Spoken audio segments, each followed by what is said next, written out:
Hello everyone, welcome to my YouTube channel CTET coaching centre.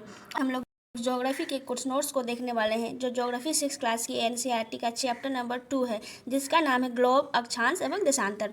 इसके बारे में जो एनसीईआरटी बुक्स में इंपॉर्टेंस जो पॉइंट्स दिए गए हैं वो मैं इस नोट से आप लोग के साथ शेयर करने वाली हूँ। तो चलिए देखते हैं। पहले पृथ्वी के बारे में क्या बताया गया है। उत्तर एवं दक्षिण ध्रुवों पर थोड़ी चपटी है तथा मध्य में थोड़ी सी उभरी है। ये जो पृथ्वी है उत्तर एवं दक्षिण ध्रुवों पर क्या है, थोड़ी सी चपटी है। इसको याद रखना है कि उत्तर एवं दक्षिण ध्रुवों में पृथ्वी जो है थोड़ी सी चपटी है तथा मध्य में थोड़ी सी उभरी है। मध्य में क्या है, तो थोड़ी सी उभरी है। याद रखना है कि पृथ्वी अपने जो उत्तर एवं दक्षिण ध्रुवों पर थोड़ी सी चपटी है तथा मध्य में थोड़ी सी उभरी हुई है। उसके बाद बताया गया है ग्लोब के बारे में। ग्लोब को दो बराबर भागों में बांटती है कौन, तो विषुवत रेखा।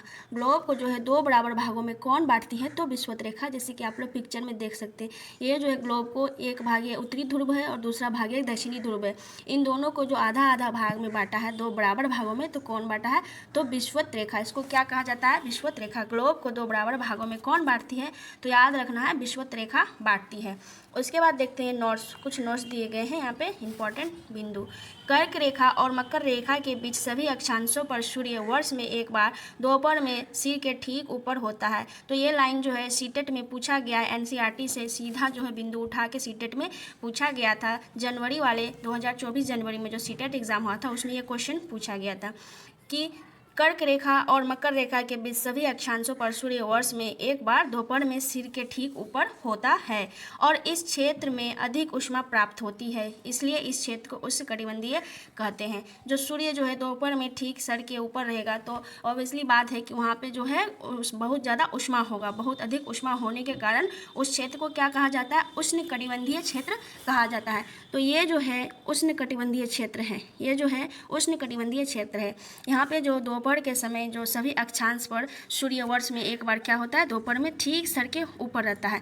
इस कारण इस क्षेत्र में अधिक जो होती है ऊष्मा हो जाती है, जिस कारण इसमें ऊष्मा अधिक होने के कारण इसको क्या कहा जाता है, तो उष्णकटिबंधीय क्षेत्र कहा जाता है। इसको याद रखना है। उसके बाद एक पॉइंट है जो बहुत ही इंपॉर्टेंट है, पृथ्वी जो है पश्चिम से पूर्व की ओर घूमती है। इस लाइन को याद रखना है कि पृथ्वी किस दिशा में अपना घूर्णन करती है, तो पृथ्वी जो है पश्चिम से पूर्व की ओर घूमती है। इसको याद रखना है। उसमें यहाँ बताया गया है, इस फिगर में यह फिगर दिया गया है एनसीईआरटी के बुक में। जो ये लाइन है, ये लाइन जो जा रही है, इस लाइन को क्या कहा जाता है, तो इस लाइन को कहा जाता है विषुवत रेखा। और विषुवत रेखा ऊपर में जो है उत्तरी ध्रुव है और नीचे में क्या है, दक्षिणी ध्रुव। ऊपर में क्या है, उत्तरी ध्रुव और नीचे दक्षिणी ध्रुव है। और जो विषुवत रेखा के उत्तरी वाले भाग में जो है कर्क रेखा है, इसको क्या कहा जाता है, कर्क रेखा। उसके बाद जो है विषुवत रेखा के जो दक्षिणी भाग में है वहाँ पे है एक मकर रेखा, इसको याद रखना है। और कर्क रेखा और मकर रेखा के बीच में जितना भी क्षेत्र आता है, ये जो जितना भी क्षेत्र है, इसको क्या कहा जाता है, उष्णकटिबंधीय क्षेत्र कहा जाता है। उष्णकटिबंधीय क्षेत्र कहा जाता है। इसके ऊपर जो है शीतोष्ण कटिबंध है, उसके ऊपर क्या है, शीतोष्ण कटिबंध, और सबसे ऊपर क्या है, उष्ण शीत कटिबंध। उसके बाद इसी तरह नीचे भी है, जो दक्षिणी ध्रुव में भी है शीतोष्ण कटिबंध, और सबसे नीचे जो है दक्षिण शीत कटिबंध। दक्षिण शीत कटिबंध जो है 66.5 डिग्री में है। उसके बाद जो है आपका उष्ण कटिबंधन वो 23.5 डिग्री में है। इसको याद रखना है। और दो बराबर भागों में कौन सी रेखा काटती है, तो इसको काटती है विषुवत रेखा। इन सब चीज़ों को याद रखना है। और पृथ्वी किस दिशा में घूमती है, तो पश्चिम से पूर्व की ओर पृथ्वी घूमती है। और जो कर्क रेखा और मकर रेखा के बीच सभी अक्षांशों पर सूर्य जो है एक बार वर्ष में एक बार जो है दोपहर में ठीक सर के ऊपर होता है, जिस कारण इस धरातल, इस भूमि में बहुत ज़्यादा जो है सूर्य की प्रकाश गिरती है, जिस कारण यहाँ ऊष्मा बहुत अधिक होता है।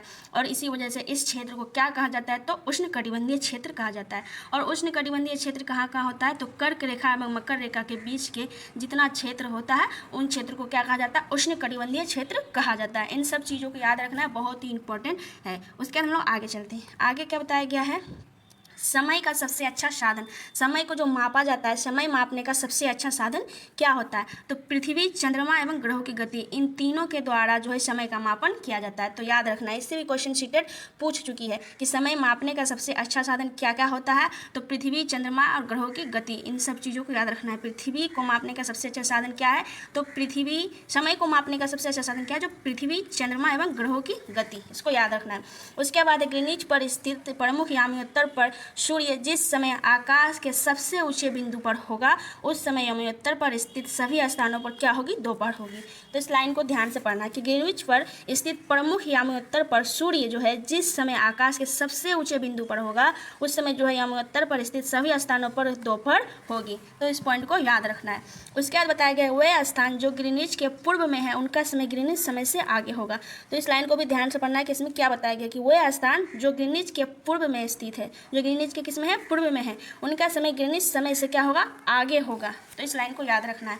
और जो है पश्चिम में अगर होगा तो उनका ग्रीनविच समय जो होगा पीछे होगा, अगर पूर्व में है तो क्या होगा, आगे होगा। ये जो है न्यूमेरिकल बनाते टाइम आपको काम देगा, इसको याद रखना है कि वह स्थान जो ग्रीनविच के पूर्व में होगा उनका समय क्या होगा, ग्रीनविच से आगे होगा। अगर वो पश्चिम में होगा तो उनका जो ग्रीनविच से समय है वो क्या होगा, पीछे होगा। मतलब याद रखना है कि जो अगर पूर्व में है तो आगे है और पश्चिम में है जो पीछे होगा। तो चलिए कुछ न्यूमेरिकल को देखते हैं। तो यहाँ पे क्या बताया गया है, 24 घंटे में पृथ्वी अपने अक्ष पर 360 डिग्री घूमती है। 24 घंटे में पृथ्वी अपने अक्ष पर कितना घूमती है, तो 360 डिग्री घूमती है। ये लाइन को भी याद रखना है कि पृथ्वी अपने अक्ष पर जो 24 घंटे में घूमती है उसमें कितना डिग्री घूमती है, तो 360 डिग्री घूमती है। तो 360/24 तो कितना होगा, 15 डिग्री निकलेगा यहाँ पे। तो इसलिए 1 घंटे में कितना घूमेगी, 1 घंटे में कितना घूमेगी, तो 15 डिग्री घूमेगी।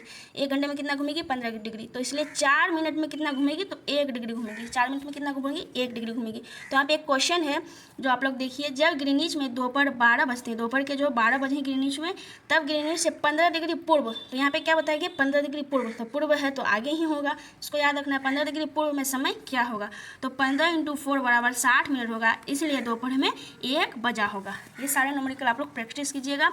प्रैक्टिस जो है प्रीवियस ईयर क्वेश्चन पेपर में आप लोगों को मिल जाएगा, 2-4 क्वेश्चन पूछे गए हैं, तभी आप लोग सीटेट का तैयारी तभी आप लोगों का अच्छे से होगा। क्योंकि न्यूमेरिकल भी कभी कभी पूछा गया है। तो सीटेट जो जनवरी और जुलाई में जो हुआ 2024 में, इसमें तो न्यूमेरिकल से क्वेश्चन नहीं पूछा गया है। क्या पता 1 दिसंबर को एग्जाम होने वाला है, उसमें न्यूमेरिकल पूछ दिया जाए। तो आप लोगों को याद रखना है इन सब चीज़ों को। तो ये सब जो है चैप्टर 2 का इंपॉर्टेंट पॉइंट्स है जो मैं आप लोगों से शेयर की। अगर मेरे वीडियो से आप लोगों को हेल्प हो रही है तो मेरे चैनल को सब्सक्राइब जरूर कीजिएगा, लाइक कमेंट शेयर जरूर कीजिएगा। धन्यवाद।